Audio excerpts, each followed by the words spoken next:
Hi అండి. బండి మొహానికి ఇంటి గుమ్మానికి 4 నిమ్మకాయలు కట్టుకుందామని 4 రోజుల క్రితం మా అమ్మకి నిమ్మకాయలు తెమ్మని చెప్పామండి. చెప్తే ఈ రోజు తెచ్చిందండి. రూ. 50 పెట్టి 50 నిమ్మకాయలు.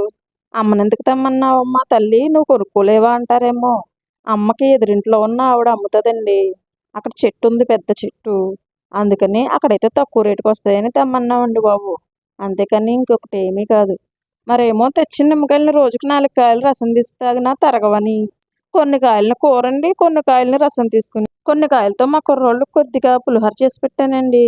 లెమన్ రైస్ అంటాం కదా, అదే. అదేంటో కానీ మా పిల్లలండి ఎన్ని రకాలుగా వాళ్ళకి ఇష్టమైన కూరలన్నీ వండి పెట్టినా ఈ మధ్య సరిగ్గా తినట్లేదండి.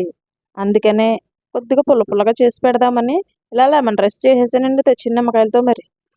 మరి ఈరోజు మీరేం పెట్టారో మీ పిల్లల లంచ్కి? నేనైతే పులిహోర పెట్టేశాను. మీరేం పెట్టారో కామెంట్ చేయండి. వీడియో నచ్చితే లైక్ చేయండి, సబ్స్క్రైబ్ చేసుకోవడం మర్చిపోకండి.